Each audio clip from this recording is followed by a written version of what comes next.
안녕하세요, 로빈쌤입니다. 오늘도 우리 함께 잠언 말씀을 묵상해 보도록 하겠습니다. 오늘 함께 묵상해 볼 잠언 말씀은 잠언 15장 1절과 2절 말씀입니다. 먼저 우리 함께 이 말씀을 읽어보도록 하겠습니다. 부드러운 대답은 진노를 돌이키거니와 가혹한 말들은 분노를 일으키느니라. 지혜로운 자의 혀는 지식을 바르게 사용하되 어리석은 자들의 입은 어리석음을 쏟아내느니라. 지난 시간 동안 우리의 마음과 생각에 무엇이 있었든지 바로 지금 이 시간 우리의 마음과 생각이 새롭게 되기를 원합니다. 우리 함께 하나님의 말씀을 살펴보도록 하겠습니다. 먼저 잠언 15장 1절 말씀을 보시겠습니다.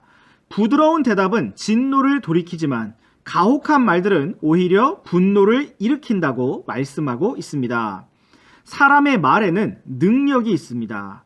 분노를 누그러뜨릴 수도 있고 반대로 분노를 일으킬 수도 있습니다.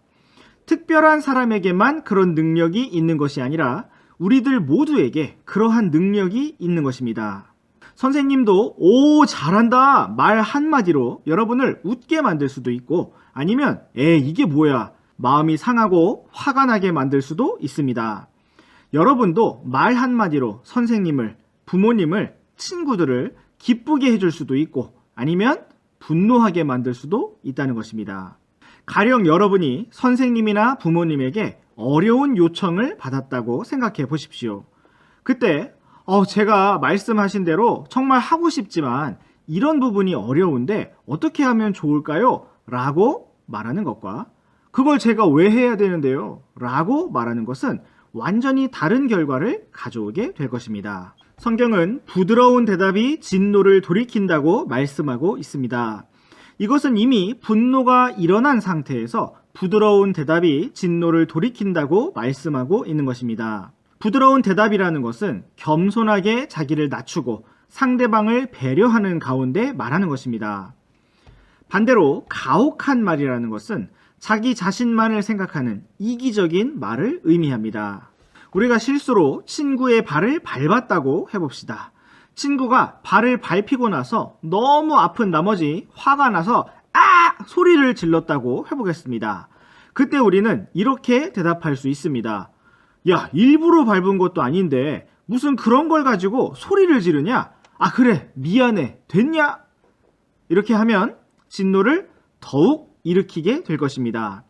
그러나 우리가 만약 부드럽게 미안해, 몰랐어, 괜찮아? 라고 말한다면 친구의 화를 누그러뜨릴 수가 있을 것입니다. 우리가 육신 안에서 걷고 나의 자존심만을 생각한다면 친구들에게 상처를 주고 또 화를 일으키게 될 것입니다. 또 선생님에게 수업 태도를 지적받았다고 해보겠습니다. 바른 자세로 앉아서 수업을 들어야 한다 라고 선생님이 말씀하셨을 때 여러분은 이렇게 대답할 수도 있습니다. 이게 똑바로 앉은 건데요? 아니면 죄송합니다, 감사합니다 라고 말할 수도 있습니다. 선생님이 여러분을 미워해서 트집을 잡았다고 하든 아니면 정말 사랑해서 바른 자세로 앉기를 바라는 마음이었다고 하든 아무런 상관이 없습니다. 여러분의 대답은 한결같이 죄송하고 감사한 말이 나와야 하는 것입니다. 그런다면 혹시라도 여러분이 미워서 트집을 잡은 선생님 혹은 친구들이라 할지라도 여러분을 다시 새롭게 사랑스럽게 보게 될 것입니다. 그러나 반대로 된다면 여러분을 사랑해서 바르게 가르쳐주고자 했던 선생님도 화가 나고 마음이 상하지 않겠습니까? 2절 말씀도 살펴보겠습니다. 지혜로운 자의 혀는 지식을 바르게 사용하되 어리석은 자들의 입은 어리석음을 쏟아낸다고 말씀하고 있습니다. 여기서 우리는 지혜로운 자나 어리석은 자나 지식을 사용하여 말한다는 것을 생각해 보아야 합니다. 그러나 지혜로운 자의 혀는 지식을 바르게 사용하지만 어리석은 자의 혀는 지식을 어리석게 쏟아내는 것을 볼 수가 있습니다. 둘 다 똑같이 어떠한 지식을 가지고 말을 해내지만 똑같은 지식이 전혀 다르게 쓰일 수가 있음을 보아야 합니다. 중요한 것은 우리가 살아계신 하나님과 동행하는 것입니다. 친구의 어떤 약점을 아는 나의 지식이 어쩌면 친구를 놀리고 헐뜯고 상처를 주는데 사용될 수도 있고 어쩌면 그 친구를 조용히 돕는 일에 사용될 수도 있다는 것입니다. 중요한 것은 내가 하나님과 동행하며 말하는 것입니다.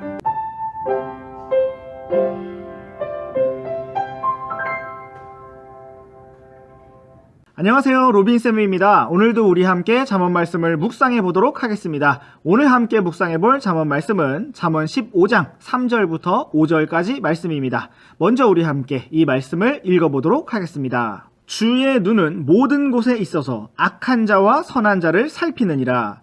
건전한 혀는 생명나무이나 그 안의 비뚤어진 것은 영 안의 갈라진 틈이니라.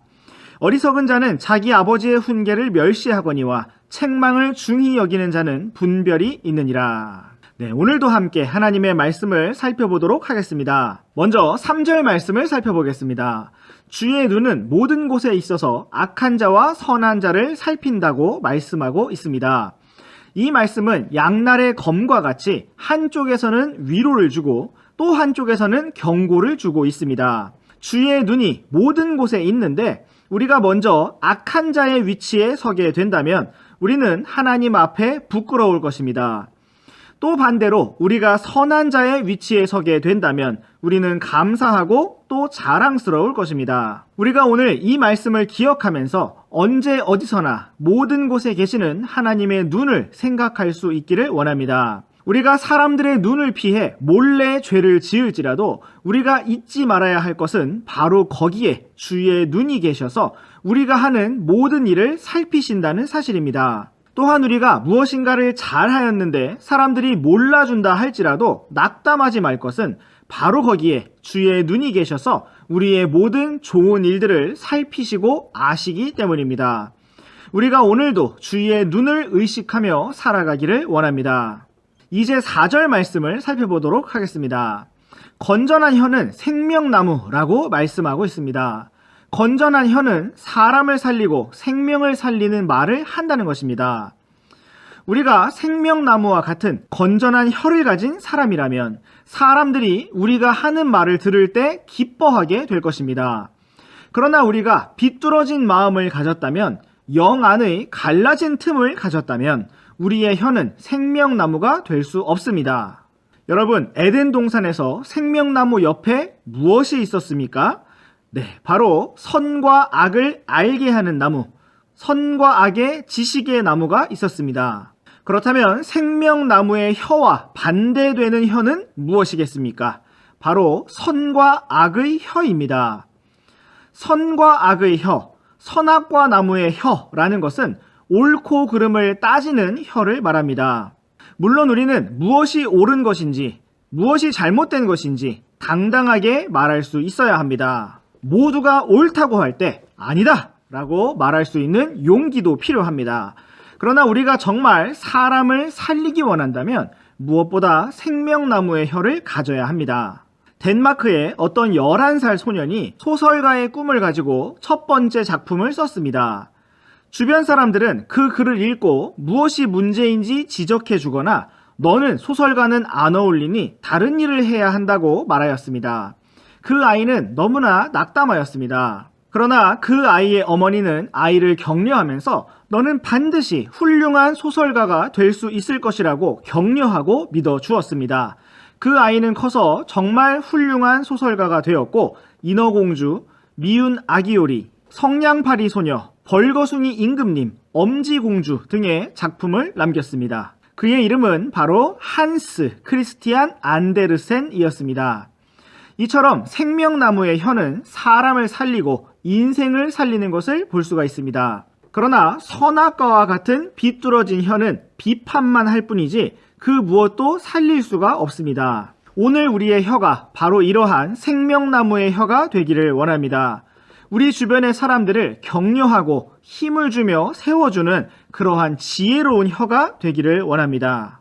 이제 우리 함께 5절 말씀을 보시겠습니다. 어리석은 자는 자기 아버지의 훈계를 멸시하거니와 책망을 중히 여기는 자는 분별이 있다고 말씀하고 있습니다.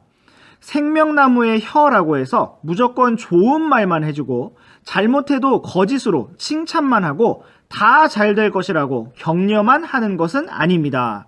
지혜로운 자의 혀는 적절하게 책망하고 훈계하는 혀입니다. 어리석은 자는 훈계를 멸시하지만 분별이 있는 자는 책망을 소중히 여긴다고 말씀하고 있습니다. 우리가 생명나무의 혀를 가질 수 있는 좋은 방법이 있습니다. 그것은 바로 분별 있는 자의 귀를 가지는 것입니다. 책망을 소중히 들을 수 있는 사람이 입을 열 때 생명나무의 말을 할 수가 있는 것입니다. 진리를 들어야 입에서도 지혜의 말씀이 나올 수가 있는 것입니다. 오늘 우리의 귀와 입이 주님의 눈으로 보시기에 합당하며 사랑스러운 모습이 되기를 간절히 원합니다.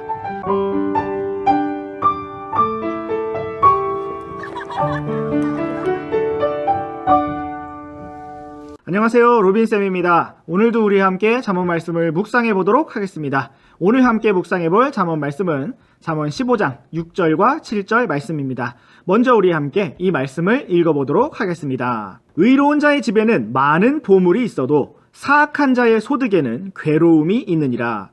지혜로운 자의 입술은 지식을 퍼뜨리나 어리석은 자의 마음은 그리하지 아니하느니라. 네, 오늘도 귀한 주님의 말씀을 함께 나누기 원합니다.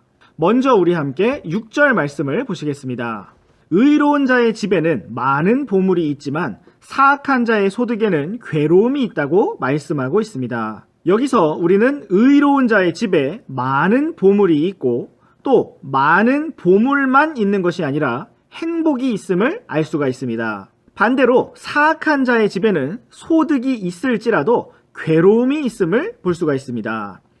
그렇다면 의로운 자의 집에 있는 보물은 어떤 것이기에 괴로움이 아니라 행복이 있을까요? 여기서 보물이라는 단어는 treasure이라고 되어 있습니다. 우리 잠시 고린도 후서 4장 7절 말씀을 보시겠습니다. 그러나 우리가 이 보배를 질그릇 안에 가지고 있나니 이것은 뛰어난 권능이 하나님에게서 나며 우리에게서 나지 아니하게 하려 함이라. 네, 여기서 우리는 보배라는 단어를 볼 수가 있는데 이 단어도 영어로는 똑같이 treasure, 바로 보물이라는 단어입니다. 의로운 자의 집에 있는 보물은 단지 돈을 말하는 것이 아닙니다. 우리의 행복은 돈에서 오는 것이 아닙니다. 우리의 행복은 바로 우리의 보물이신 주 예수님으로부터 오는 것입니다. 의로운 자의 집에는 주님으로 말미암은 많은 풍성한 보물이 있습니다. 그리고 우리는 주님의 풍성함을 누리며 행복할 수가 있습니다. 그러나 사악한 자의 소득에는 괴로움이 있다고 말씀하고 있습니다. 사악한 자는 아무런 소득도 없고 마냥 가난하기만 한 것이 아닙니다. 사악한 자의 집에도 역시 소득이 있습니다. 그럼에도 불구하고 그 소득에는 괴로움이 있다고 말씀하고 있습니다. 사악한 자가 괴로운 이유는 주님이 없기 때문입니다. 주님이 없는 삶이야말로 괴로운 삶인 것입니다. 소득이 있을지라도 물질적인 풍부함이 있을지라도 주님이 없으면 우리는 괴로울 수밖에 없는 것입니다. 오늘 우리가 행복한 생활을 하기 원한다면 바로 지금 이 시간에 주님과 가까워져야 합니다. 주님과 새롭게 함께하며 걸어야 하는 것입니다. 우리 함께 잠언 16장 7절로 돌아와서 말씀을 살펴보겠습니다. 지혜로운 자의 입술은 지식을 퍼뜨리지만 어리석은 자의 마음은 그리하지 않는다고 말씀하고 있습니다. 지혜로운 자의 입술이 지식을 퍼뜨릴 수 있는 이유는 그의 마음이 주님으로 가득하고 지혜와 지식으로 가득하기 때문입니다. 그러나 어리석은 자의 마음은 그리할 수가 없습니다. 왜 그렇습니까? 그 마음이 어리석음으로 가득하기 때문입니다. 우리 함께 골로새서 2장 3절 말씀을 보시겠습니다. 그분 안에는 지혜와 지식의 모든 보화가 감추어져 있느니라. 우리 주 예수님 안에는 지혜와 지식의 모든 보물이 감추어져 있다고 말씀하고 있습니다. 여기서도 우리가 보화라는 단어를 영어로 보시면 역시나 treasure이라고 되어 있습니다. 주님 안에 지혜와 지식의 모든 보물이 들어있는 것입니다. 여기서 우리는 또한 감추어져 있다는 표현을 주목해 볼 필요가 있습니다. 왜 감추어져 있을까요? 귀한 것이기 때문입니다. 우리는 귀한 것을 잘 간직하기 위해서 어딘가에 감추어 둡니다. 귀하면 귀할수록 상자에 넣어 보관을 하든지 아니면 금고에 암호를 걸어서 보관할 것입니다. 우리 주님 안에 있는 지혜와 지식의 모든 보화는 감추어져 있습니다. 그러나 주님께서는 이 지혜를 영원히 감추어 두시는 것이 아니라 우리가 찾고자 하면 발견하게 하실 것입니다. 아무에게나 주시지는 않지만 갖기를 간절히 구하고 사모하는 사람에게 주실 것입니다. 오늘 우리가 생활하면서 보물이라는 단어를 곰곰이 생각해 보기를 원합니다. 의로운 자의 집에는 보물이 많다고 말씀하고 있습니다. 또한 우리는 이 질그릇 육신 안에 뛰어난 하나님의 권능이신 주 예수님을 보배로 가지고 있습니다. 그리고 우리 주님 안에는 모든 지혜와 지식의 보화가 감추어져 있습니다. 우리가 오늘 이 보물을 찾고 발견하고 누리며 많은 사람들에게 나누어 주는 행복한 삶을 살아가기를 원합니다.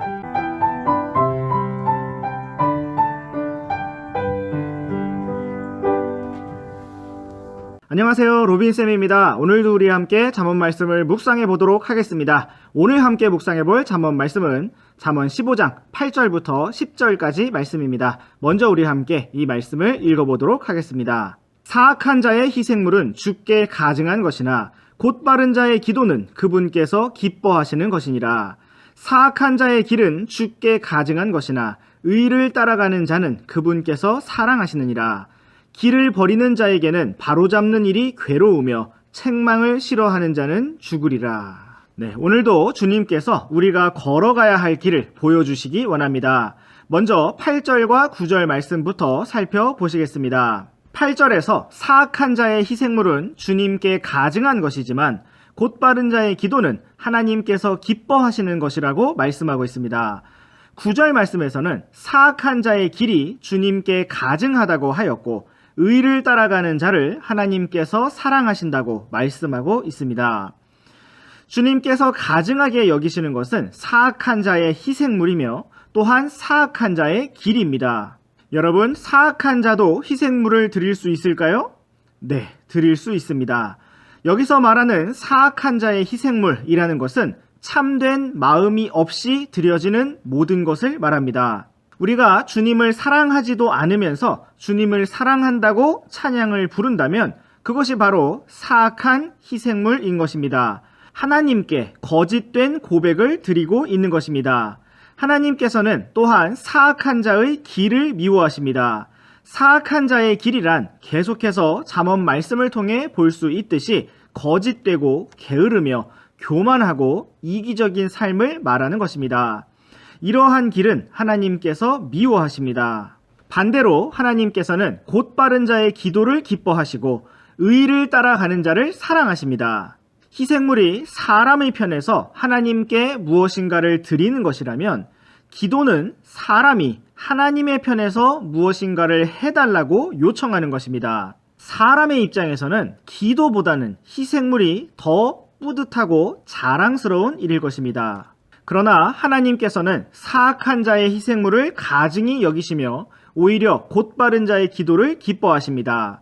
내가 자꾸 하나님께 이러저러한 것을 달라고 기도하면 하나님께서 나를 귀찮아하시고 미워하지 않으실까 염려할 필요가 없습니다. 하나님께서는 곧바른 자의 기도를 기뻐하십니다. 또한 하나님께서는 의를 따라가는 자를 사랑하십니다. 오늘 우리가 사랑받기를 원한다면 그것도 사람들의 사랑이 아니라 하나님께 사랑받기를 원한다면 의를 따라가는 길을 걸어야 할 것입니다. 의를 따른다는 것은 하나님의 말씀대로 살아가는 것을 의미합니다. 나는 귀찮은 것을 싫어하고 마음대로 살기를 원하지만 하나님께서 우리가 모든 일에 최선을 다하기를 원하시고 신실하기를 원하시기 때문에 나 자신을 부인하고 하나님의 말씀에 순종하는 것이 바로 의를 따라가는 길입니다. 친구의 부족함을 볼 때 나는 무시하고 그 친구를 싫어하고 싶어 하지만 하나님께서는 우리가 먼저 주님께 사랑을 받은 것 같이 서로 사랑하기를 원하시기 때문에 나를 부인하고 하나님의 말씀에 순종하여 서로 사랑하는 것이 바로 의를 따라가는 길입니다. 오늘 우리가 의를 따라가려면 나 자신을 부인하고 십자가를 지고 주님을 따라야 합니다. 우리가 그렇게 주님을 따라 걷고자 한다면 우리가 부족하고 넘어질지라도 하나님께서는 우리를 사랑하시고 우리에게 긍휼을 베풀어 주실 것입니다. 이제 우리 함께 10절 말씀을 보시겠습니다. 길을 버리는 자에게는 바로잡는 일이 괴로우며 책망을 싫어하는 자는 죽을 것이라고 말씀하고 있습니다. 길을 버리는 자라는 것은 바르게 살기를 원하지 않는 사람을 말하는 것입니다. 무엇이 올바른 것인지 알고 싶어 하지도 않고 그것을 알게 되더라도 그렇게 살고 싶은 마음이 없고 그저 자기가 하고 싶은 대로만 살기 원하는 사람이 바로 길을 버리는 자입니다. 그러한 사람을 바로잡고 책망을 하는 일은 정말 괴로운 일입니다. 그를 바로잡는 부모님이나 선생님이나 친구가 괴로울 것이고 그 사람 역시도 괴로울 것입니다. 성경은 책망을 싫어하는 자는 죽을 것이라고 경고하고 있습니다. 하나님께서는 사랑하시는 자를 징계하시고 책망하신다고 말씀하셨습니다. 우리는 잘못한 점에 대하여 책망을 들을 때 그것을 받아들이고 바로잡을 준비를 해야 합니다. 그렇지 않으면 하나님께서는 우리가 죽을 것이라고 경고하고 계시는 것입니다. 우리가 오늘 살아가는 이유가 주님을 기쁘시게 하기 위함인데 그렇게 살지 않는다면 살아있을 이유가 없어지는 것입니다. 오늘 우리가 주님을 기쁘시게 하는 의의 길을 온전히 따라가기를 원합니다.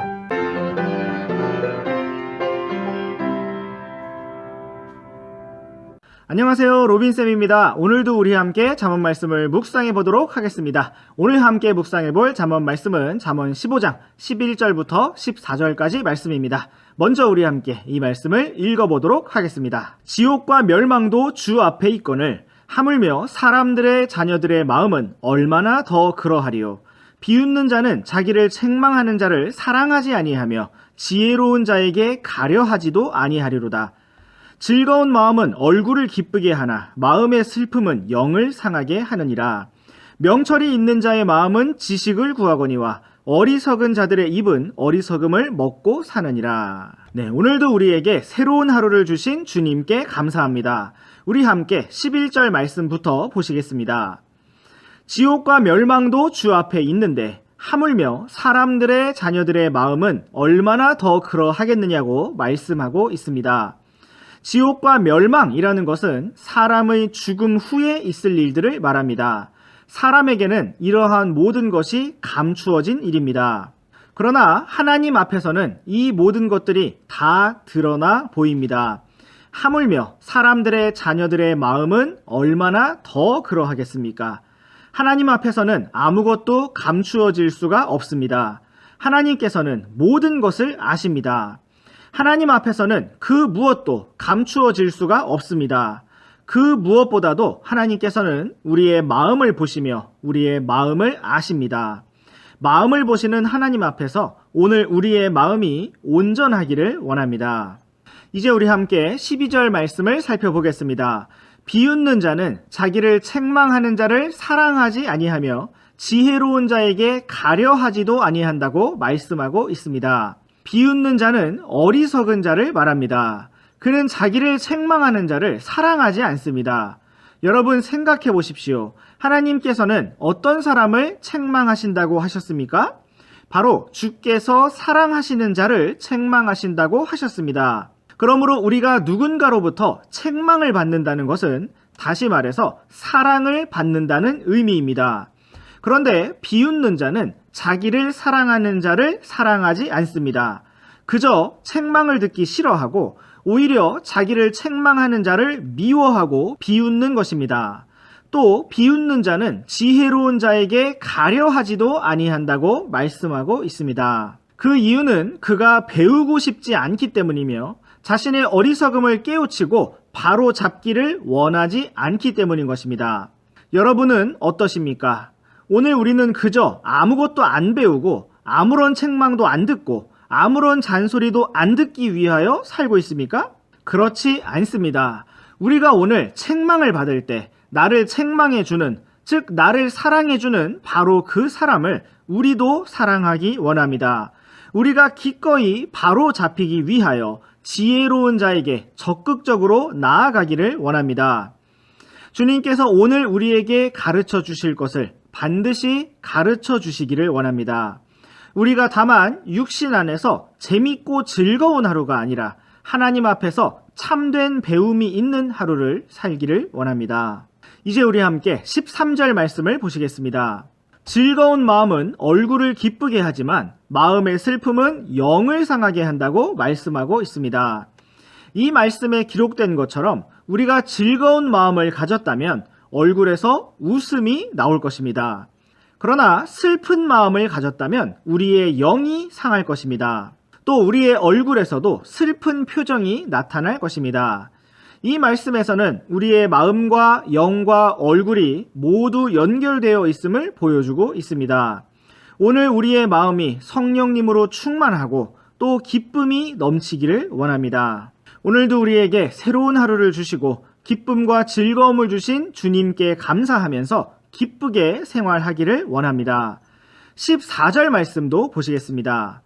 명철이 있는 자의 마음은 지식을 구하지만 어리석은 자들의 입은 어리석음을 먹고 산다고 말씀하고 있습니다. 성경은 지혜와 명철을 머리에 연결시키고 있지 않고 언제나 마음에 연결시키고 있습니다. 그러므로 우리는 이 말씀에서 명철이 있는 자의 마음이라는 표현을 볼 수가 있습니다. 성경은 지식을 또한 마음에 연결시키고 있습니다. 학생 여러분, 오늘도 공부하시면서 많은 지식을 배우게 될 텐데 그러한 지식을 단지 머리로 배우는 것이 아니라 이 말씀처럼 마음으로 배운다는 생각으로 학습에 임해 보시기를 바랍니다. 계속해서 말씀을 살펴보면 명철이 있는 자의 마음과 비교해서 등장하고 있는 것이 바로 어리석은 자들의 입입니다. 마음과 입은 연결되어 있습니다. 어리석은 자들의 입은 어리석음을 먹고 산다고 말씀하고 있습니다. 어리석음을 먹고 산다는 것은 입으로 어리석게 함부로 말하고 그 결과를 다시 되받게 되면서 사는 것을 의미하는 것입니다. 명철한 자의 마음은 늘 새로운 배움을 발견하지만 어리석은 자들의 마음은 배움 없이 늘 자기의 어리석음의 결과만 맞이하게 된다는 것입니다. 주님께서 오늘 하루 우리의 발걸음을 명철한 마음으로 이끌어 주시기를 원합니다. 안녕하세요, 로빈쌤입니다. 오늘도 우리 함께 잠언 말씀을 묵상해 보도록 하겠습니다. 오늘 함께 묵상해 볼 잠언 말씀은 잠언 15장 15절부터 18절까지 말씀입니다. 먼저 우리 함께 이 말씀을 읽어보도록 하겠습니다. 고난받는 자의 모든 날은 악하거니와 마음이 즐거운 자는 계속해서 잔치하느니라. 적게 가지고도 주를 두려워하는 것이 많은 재산을 가지고 그것으로 인해 괴로워하는 것보다 나으니라. 채소를 먹으면서도 사랑이 있는 것이 외양간의 소를 먹으면서 그것과 함께 미워하는 것보다 나으니라. 몹시 노하는 자는 다툼을 일으켜도 분노하기를 더디하는 자는 다툼을 그치게 하느니라. 오늘도 귀한 주님의 말씀을 통해 우리의 나아갈 길을 살펴보기 원합니다. 먼저 우리 함께 15절 말씀을 보시겠습니다. 고난받는 자의 모든 날은 악하거니와 마음이 즐거운 자는 계속해서 잔치한다고 말씀하고 있습니다. 이 세상 그 어떤 사람도 고난받는 것을 좋아하지 않습니다. 고난의 시간은 모두 악하고 나쁜 것으로 여겨지기 마련인 것입니다. 그런데 신기한 것은 마음이 즐거운 자는 계속해서 잔치를 한다는 것입니다. 마음이 즐거운 자는 고난 중에도 잔치를 하는 것처럼 즐겁고 평안할 수가 있음을 말씀하고 있습니다. 생활의 모든 일들이 쉽게 잘 풀리기 때문에 잔치하는 것이 아니라 주님께서 우리 안에서 모든 상황과 이해를 초월하는 기쁨과 즐거움을 주시기 때문에 우리는 잔치를 하는 사람처럼 감사하고 즐거워하고 기뻐할 수 있는 것입니다. 마치 다윗이 원수들의 얼굴 앞에서 식탁을 차리신 주님과 함께 만찬을 먹었던 것처럼 오늘 우리에게 이러한 기쁨이 있기를 원합니다. 모든 고난의 상황을 능히 초월하고 넘어설 수 있는 놀라운 기쁨과 즐거움이 있기를 원합니다. 주님께서 우리를 긍휼히 여겨주시기를 원합니다.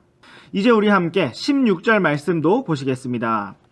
적게 가지고도 주를 두려워하는 것이 많은 재산을 가지고 그것으로 인해 괴로워하는 것보다 낫다고 말씀하고 있습니다. 사람들은 많은 돈을 가지기를 원합니다. 자기가 오늘 괴로운 이유는 돈을 적게 가지고 있기 때문이라고 생각하기도 합니다. 그러나 돈이 많다고 해서 꼭 행복한 것은 아닙니다. 성경은 적게 가지고도 주를 두려워하는 것이 많은 재산을 가졌으면서도 그것으로 인해 괴로워하는 것보다 낫다고 말씀하고 있습니다. 돈이 많으면 행복만 늘어나는 것이 아니라 걱정과 근심과 괴로움도 함께 늘어난다는 것입니다. 또한 17절 말씀도 보시겠습니다. 채소를 먹으면서도 사랑이 있는 것이 외양간의 소를 먹으면서 그것과 함께 미워하는 것보다 낫다고 말씀하고 있습니다. 여기서 채소를 먹는다는 것은 가난한 것을 의미하고 외양간의 소를 먹는다는 것은 비싼 고기를 먹을 만큼 부자라는 것을 의미합니다. 그러나 성경은 사람이 무엇을 가졌고 무엇을 먹었느냐를 가지고 좋고 나쁨을 평가하지 않습니다. 성경은 사랑이 있느냐 없느냐의 주제를 가지고 우리를 평가하신다는 것입니다. 우리는 자신을 다른 사람과 비교하면서 무엇을 가졌느냐 못 가졌느냐를 가지고 가치를 평가할 것입니다. 그러나 하나님께서는 오직 사랑이 있느냐 없느냐를 가지고 우리의 가치를 평가하실 것입니다. 18절도 보시겠습니다. 몹시 노하는 자는 다툼을 일으켜도 분노하기를 더디하는 자는 다툼을 그치게 한다고 말씀하고 있습니다. 우리의 마음이 주님과 동행하고 있다면 우리는 고난 중에서도 잔치하는 기쁜 마음을 가지고 있을 것입니다. 또 적게 가졌을지라도 주를 두려워하며 이미 나에게 베풀어 주신 큰 은혜와 사랑을 감사할 것입니다. 또한 채소를 먹을지라도 사랑하면서 가족들과 친구들을 아끼고 그들에 대하여 감사할 것입니다. 우리가 이러한 마음을 품었을 때 우리는 방황하지 않고 다투지 않을 것입니다. 그러나 우리가 육신 가운데 내 마음대로 행하게 된다면 우리는 몹시 노하는 자로서 다툼을 일으키게 될 것입니다. 고난을 받으면 받은 만큼 화를 내고 욕을 하면서 자신에게 임한 악한 일들을 다른 사람에게 갚아서 풀어버리려고 할 것입니다. 우리의 마음이 하나님과 멀다면 우리는 많은 재산을 가지기 위해 살아갈 것이고 그 과정 가운데 많은 잘못을 행할 것이고 결국 많은 재산을 가지고 그것으로 인해 괴로워하고 다투는 사람이 될 것입니다. 우리의 마음이 하나님 앞에 온전하지 못하다면 우리는 외양간의 소를 잡아먹으면서도 미워하는 마음을 가지게 될 것입니다. 행복의 열쇠는 우리의 마음에 있습니다. 우리의 마음이 오늘 하나님으로 가득하다면 우리는 다툼을 그치게 하는 사람이 될 수가 있을 것입니다.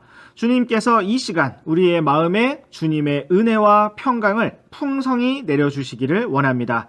우리의 마음이 하나님 앞에 온전하기를 원합니다.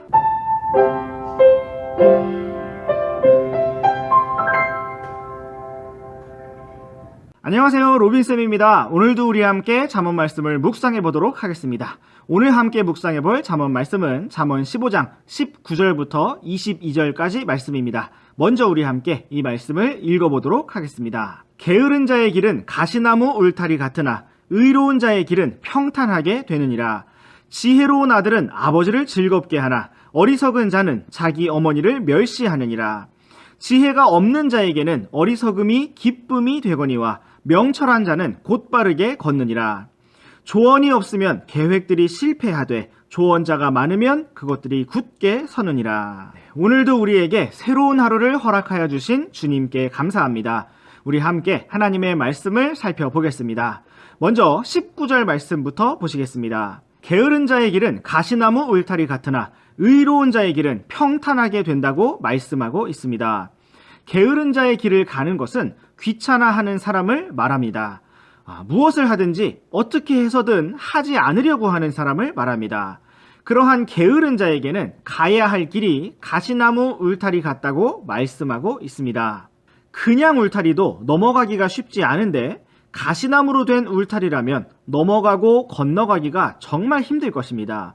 게으르기 때문에 모든 해야 할 일들이 가시나무 울타리 같이 느껴지는 것입니다. 그러나 반대로 의로운 자의 길은 평탄하게 된다고 말씀하고 있습니다. 여기서 말씀하고 있는 의로운 자는 게으른 자와 반대가 되는 부지런한 사람을 의미합니다. 부지런한 사람의 길은 평탄하게 된다고 말씀하고 있습니다. 평탄하게 된다는 표현은 원래 평탄하지 않았다는 것입니다.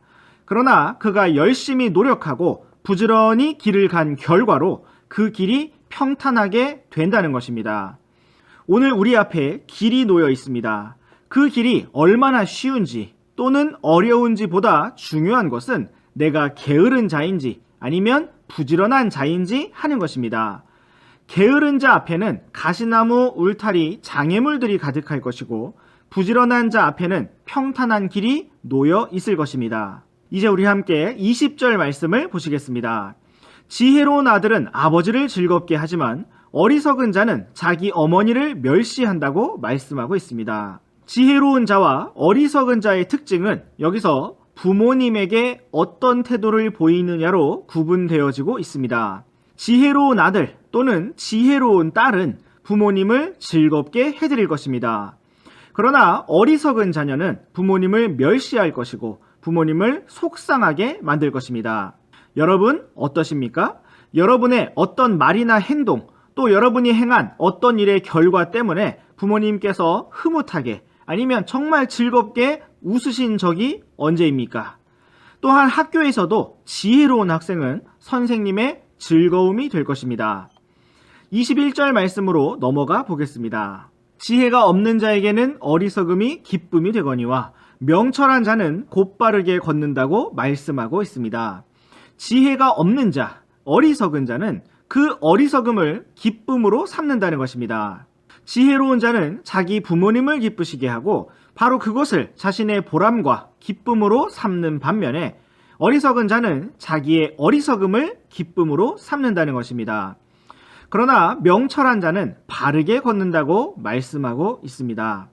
마지막으로 22절 말씀도 살펴보겠습니다. 조언이 없으면 계획들이 실패하지만 조언자가 많으면 계획을 굳게 세우고 성취한다고 말씀하고 있습니다. 조언을 듣기 위해서는 겸손한 마음이 필요하고 들을 귀가 필요합니다. 성경은 조언이 없으면 계획이 실패한다고 말씀하고 있습니다. 우리가 아무리 뛰어난 사람이라 할지라도 혼자서 무엇인가를 계획하고 진행하는 데에는 어려움이 많습니다. 그러나 우리가 겸손하게 조언을 들을 수 있는 사람이 된다면 우리는 계획을 세우는 단계에서 미리미리 어려운 부분들을 예상할 수가 있고 실현 가능성이 없는 부분들을 수정해 가면서 계획을 더 굳게 세울 수가 있을 것입니다. 오늘 살펴본 19절 말씀부터 22절 말씀까지 게으름과 부지런함이라는 주제로 묶어 보겠습니다. 게으른 자는 무슨 길을 가든지 가시나무 울타리 같은 길을 가게 됩니다. 그래서 가는 길이 너무나 힘들고 어렵습니다. 게으른 자는 자기를 가르치고 책망하는 부모님이나 선생님을 멸시합니다. 가르침을 받을 마음이 없고 가르침대로 살고자 하는 마음도 없는 것입니다. 그의 기쁨은 그저 자신의 어리석음입니다. 그는 게으르기 때문에 조언을 듣고 싶어 하지도 않습니다. 그러나 부지런한 자는 어떻습니까? 말 그대로 부지런하고 성실하게 자신의 길을 준비하고 자기를 진정으로 사랑하고 위해주는 부모님의 말씀을 귀담아 들으며 열심히 조언을 구하고 들으면서 자신의 길을 신중하게 살피고 계획하는 사람인 것입니다. 오늘 우리는 과연 어떤 길을 걸어야 할까요?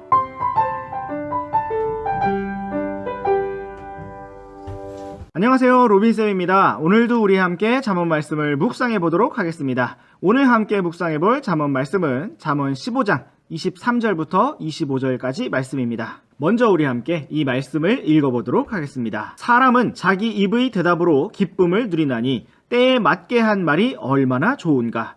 지혜로운 자에게는 생명의 길이 위에 있으므로 그는 아래에 있는 지옥에서 떠나느니라.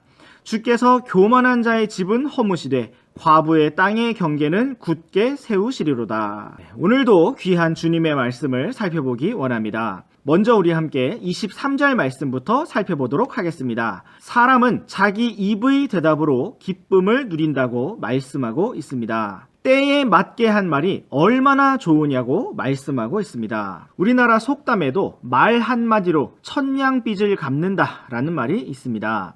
이만큼 때에 맞게 한 말 한마디가 너무나 중요합니다. 사람이 자기 입의 대답으로 기쁨을 누릴 수 있다는 것입니다. 물론 우리에게 말이 전부가 되어서는 안 됩니다. 우리는 말만 하는 사람이 아니라 진실하게 말하고 또 말한 그대로 살아가야 합니다. 그럼에도 불구하고 우리에게는 말하는 지혜가 필요합니다. 친구가 무엇인가를 실수하였을 때 네가 하는 게 그렇지 뭐, 넌 도대체 왜 그래? 라고 말한다면 친구의 기분이 상할 것입니다. 물론 장난으로 그럴 수 있고 친구도 장난으로 받아들일 수 있다면 서로 웃을 수 있을지도 모르지만 자칫하면 정말 마음에 큰 상처를 입을 수도 있을 것입니다. 그런데 우리가 만약 친구의 실수에 괜찮아, 그럴 수 있어, 내가 도와줄게 라고 말한다면 우리는 진실한 친구를 얻을 수가 있을 것입니다. 여러분, 오늘도 주님 안에서 바르고 지혜롭게 말하는 법을 배우고 훈련하시기를 원합니다. 또한 24절 말씀도 보시겠습니다. 지혜로운 자에게는 생명의 길이 위에 있으므로 그는 아래에 있는 지옥에서 떠난다고 말씀하고 있습니다. 지혜로운 자는 생명의 길을 가며 위에 있는 길을 갑니다. 그러나 어리석은 자는 아래에 있는 길을 가며 지옥의 길을 가는 것입니다. 어리석음의 가장 대표적인 예가 무엇인지 우리 함께 시편 14편 1절 말씀을 보시겠습니다. 어리석은 자가 마음속으로 이르기를 하나님은 없다 하였도다. 그들은 부패하여 가증한 일들을 행하였으니 선을 행하는 자가 하나도 없도다. 사람이 아무리 어리석다 할지라도 하나님이 없다고 말하는 단계까지 어리석게 된다면 그는 지옥의 길을 갈 수밖에 없습니다. 하나님이 없다고 말하는 사람치고 거룩하고 깨끗하게 사는 사람을 찾아볼 수가 없습니다. 지혜로운 자는 자기를 만드신 분을 알고 그분의 말씀을 따르며 순종하는 길을 갈 것입니다. 사람이 순종해야 하는 가장 기본적인 명령은 주 예수 그리스도를 믿으라 라고 하시는 하나님의 말씀입니다. 그러므로 지혜로운 사람은 바로 자기를 위해 십자가에 피 흘려 죽으시고 부활하셔서 자기의 모든 죄값을 완전히 지불해 놓으신 주 예수 그리스도를 믿고 구원을 받을 수가 있는 것입니다. 우리가 구원을 받은 하나님의 자녀라면 이제 위에 있는 길, 생명의 길로 걸으면서 주님과 동행하기를 원합니다. 이제 우리 함께 잠언 15장으로 돌아와서 25절 말씀을 살펴보겠습니다. 주께서 교만한 자의 집은 허무시되 과부의 땅의 경계는 굳게 세우신다고 말씀하고 있습니다.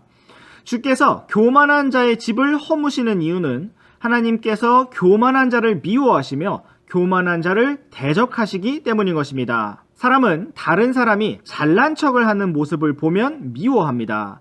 단순히 어떤 시기나 질투의 마음이 들어서가 아니라 그 모습 자체가 미운 모습이기 때문입니다. 하나님께서는 더욱 그러하십니다.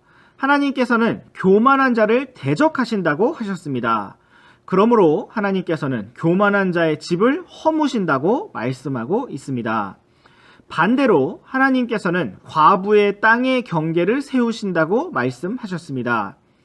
과부란 남편이 죽은 여인을 말합니다. 잠언 말씀이 기록될 당시만 해도 농경사회였기 때문에 과부들은 먹고 살아가기가 힘들었습니다. 과부는 약한 자였으며 마음이 겸손한 자를 의미하였습니다. 그러므로 하나님께서는 이렇게 마음이 낮아진 자들을 도우시며 굳게 세우신다고 말씀하고 있는 것입니다. 오늘 우리의 길이 이와 같이 겸손하게 자기를 낮추며 주님의 도우심을 받을 수 있는 은혜의 길이 되기를 원합니다. 우리가 입을 열 때마다 기쁨과 지혜의 소리가 나올 수 있기를 원합니다. 오늘 우리가 걷는 길이 세상 사람들과 같은 지옥의 길이 아니라 생명의 길이 되기를 원합니다. 주의 칼이라, 기도원의 칼이라. 안녕하세요, 로빈쌤입니다. 오늘도 우리 함께 잠언 말씀을 묵상해 보도록 하겠습니다. 오늘 함께 묵상해 볼 잠언 말씀은 잠언 15장 26절부터 28절까지 말씀입니다. 먼저 우리 함께 이 말씀을 읽어보도록 하겠습니다. 사악한 자의 생각들은 주께 가증한 것이나 순수한 자의 말들은 즐거운 말들이니라. 이익을 탐하는 자는 자기 집을 괴롭게 하나 뇌물을 미워하는 자는 살리로다. 의로운 자의 마음은 대답을 하려고 연구하거니와 사악한 자의 입은 악한 것들을 쏟아내느니라. 오늘도 귀한 하루를 주신 하나님께 감사합니다. 귀한 주님의 말씀을 함께 살펴보기 원합니다. 먼저 26절 말씀부터 살펴보겠습니다. 사악한 자의 생각들은 주께 가증하지만 순수한 자의 말들은 즐겁다고 말씀하고 있습니다. 여기에서 우리는 생각과 말이라는 단어가 연결되어 있는 것을 볼 수가 있습니다. 사악한 자의 생각과 순수한 자의 말이 비교되고 있는 것입니다. 사악한 자는 첫째, 생각이 악하고 둘째, 말이 악합니다.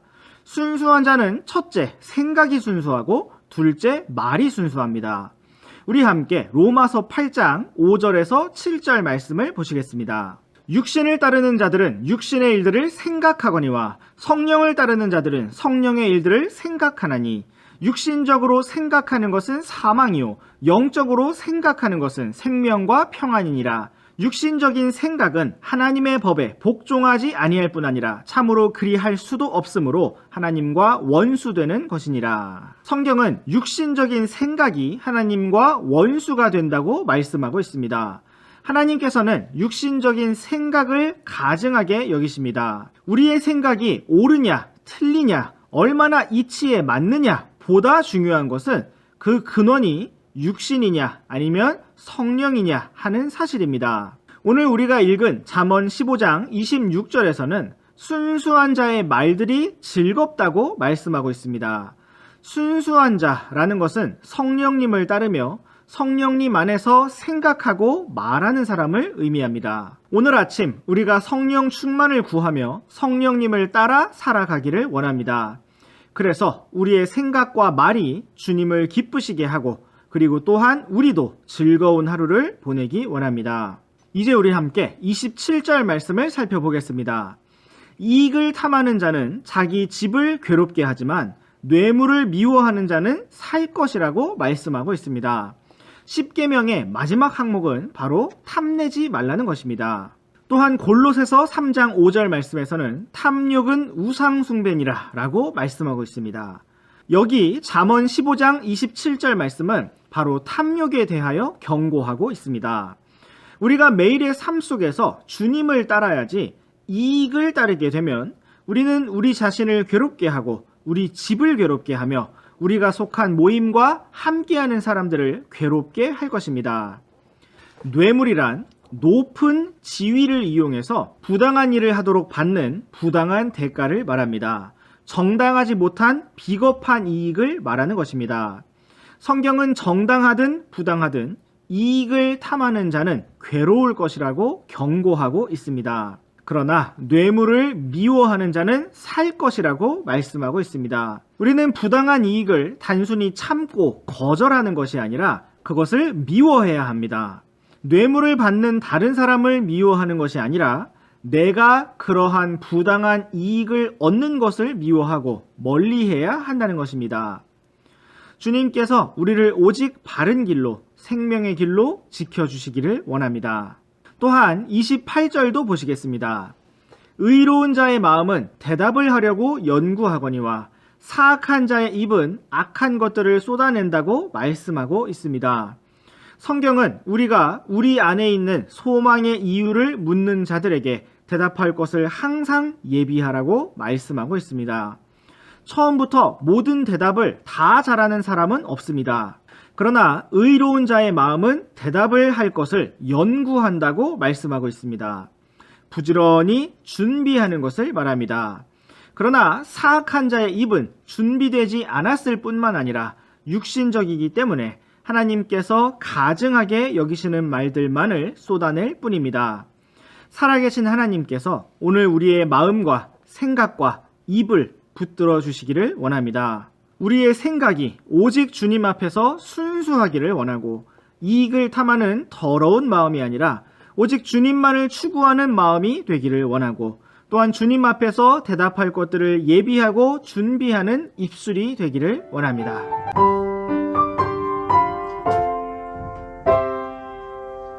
안녕하세요, 로빈쌤입니다. 오늘도 우리 함께 잠언 말씀을 묵상해 보도록 하겠습니다. 오늘 함께 묵상해 볼 잠언 말씀은 잠언 15장 29절부터 33절까지 말씀입니다. 먼저 우리 함께 이 말씀을 읽어보도록 하겠습니다. 주께서 사악한 자는 멀리 하시되 의로운 자의 기도는 들으시느니라. 눈의 빛은 마음을 기쁘게 하며 좋은 소식은 뼈를 기름지게 하느니라. 생명의 책망을 귀담아 듣는 귀는 지혜로운 자들 가운데 거하느니라. 훈계를 거절하는 자는 자기 혼을 멸시하나 책망을 귀담아 듣는 자는 명철을 얻느니라. 주를 두려워하는 것이 지혜의 훈계이니 명예에 앞서 겸손이 있느니라. 지금 이 시간 우리의 마음이 새롭게 되어서 주님께서 주시는 귀한 말씀을 받을 수 있기를 원합니다. 먼저 29절 말씀부터 살펴보시겠습니다. 주께서 사악한 자는 멀리 하시되 의로운 자의 기도는 들으신다고 말씀하고 있습니다. 여기서 우리는 교만과 겸손의 주제를 생각해 볼 수가 있습니다. 사악한 자는 교만한 자라고 할 수가 있고 의로운 자는 기도하는 자, 무릎 꿇는 자, 즉 겸손한 자라고 말할 수 있습니다. 또한 33절 말씀에서도 명예에 앞서 겸손이 있다고 말씀하고 있습니다. 우리가 오늘 하나님과 가까이 동행하기를 원할 때 무엇이 필요할까요? 바로 겸손한 마음이 필요한 것입니다. 하나님께서는 교만한 자를 대적하시고 겸손한 자에게 은혜를 주신다고 하였습니다. 오늘 우리가 주님 앞에 기도할 때 의로운 자로서 그리고 겸손한 자로서 기도하기를 원합니다. 그리하면 하나님께서 들으신다고 약속하고 계시는 것입니다. 30절 말씀도 보시겠습니다. 눈의 빛은 마음을 기쁘게 하며 좋은 소식은 뼈를 기름지게 한다고 말씀하고 있습니다. 우리가 서로의 마음을 기쁘게 할 수 있는 방법 중 하나는 빛나는 눈으로 서로를 바라보는 것입니다. 째려보거나 내려다보는 눈은 서로에게 상처를 줄 뿐입니다. 그러나 우리가 서로를 향해 사랑의 눈을 가진다면 서로의 마음을 기쁘게 할 수가 있을 것입니다. 또한 성경은 좋은 소식이 뼈를 기름지게 한다고 말씀하고 있습니다. 우리에게 가장 좋은 소식은 언제나 하나님의 말씀입니다. 우리가 세상의 소식들, 뉴스에 귀를 기울여 보지만 이 세상에서는 그다지 좋은 소식이 없습니다. 그러나 우리가 하늘의 소식, 주님의 소식에 귀를 기울인다면 좋은 소식을 들을 수가 있을 것입니다. 그 무엇보다 좋은 소식은 무엇입니까? 우리 주 예수님께서 곧 오신다는 것입니다. 이제 이 땅의 모든 수고와 무거운 짐이 곧 끝날 것이고 영광의 그 날이 속히 올 것이라는 사실입니다. 우리가 이러한 하늘의 기쁜 소식에 늘 귀를 기울이면서 오늘도 건강한 뼈, 건강한 몸을 가지고 생활할 수 있기를 원합니다. 31절 말씀도 보시겠습니다. 생명의 책망을 귀담아 듣는 귀는 지혜로운 자들 가운데 거한다고 말씀하고 있습니다. 우리의 귀가 좋은 소식을 듣기 원하는데 그것은 때로 생명의 책망이 될 수도 있음을 우리가 주의하기 원합니다. 좋은 소식이라고 해서 언제나 잘한다고 칭찬만 하는 것은 아닙니다. 우리가 겸손한 마음을 가진다면 우리는 언제나 생명의 책망을 귀담아 들을 수 있을 것입니다. 책망을 듣기 싫어하면서 억지로 참고 듣는 것이 아니라 귀담아 듣는 것입니다. 우리의 마음에 깊이 새기고 보관하는 것을 의미합니다. 그렇게 되면 우리는 지혜로운 자들 가운데 거하게 될 것입니다. 겸손한 귀가 지혜로운 귀와 연결된다는 사실을 우리가 주목해 보기를 원합니다. 또한 32절 말씀도 보시겠습니다. 훈계를 거절하는 자는 자기 혼을 멸시하나 책망을 귀담아 듣는 자는 명철을 얻는다고 말씀하고 있습니다. 훈계를 거절하는 자가 멸시하는 것은 무엇일까요? 훈계를 하는 부모님이나 선생님을 멸시하는 것도 맞을 것입니다. 그러나 성경에서는 자기 혼을 멸시한다고 말씀하고 있습니다. 훈계를 거절하는 것은 결국 자기를 멸시하고 자기를 무시하고 자기를 망치는 것입니다. 그러나 책망을 귀담아 듣는 겸손한 사람은 결국 명철을 얻을 것입니다. 사랑하는 학생 여러분, 오늘 훈계를 들을 때 그것을 거절하지 말고 환영하며 깊이 받아들이시기를 간절히 바랍니다. 우리의 마음이 겸손하고 명철하기를 원합니다. 마지막으로 33절 말씀도 보시겠습니다. 주를 두려워하는 것이 지혜의 훈계이니 명예에 앞서 겸손이 있다 라고 말씀하고 있습니다. 주님을 두려워하는 것이 지혜의 훈계입니다. 오늘 우리가 책망을 귀담아 듣는 이유는 선생님이 무서워서가 아니고 혼날 것이 두려워서가 아니고 오직 주님이 두려우시기 때문이어야 합니다. 또한 우리가 지혜롭기 때문이어야 하는데 명예에 앞서 겸손이 있기 때문입니다. 우리가 영원히 영광스럽게 명예롭기를 원한다면 오늘 낮아지고 수치를 당하고 겸손해야 하는 것입니다. 우리가 오늘 자랑스럽고자 한다면 주님 앞에서는 부끄러움을 당하게 될 것입니다. 주님께서 우리에게 지혜를 주시기 원합니다. 네, 오늘의 잠언 묵상은 여기까지입니다. 우리 다음 시간에도 계속해서 잠언 말씀 묵상해 보도록 하겠습니다. 그럼 안녕!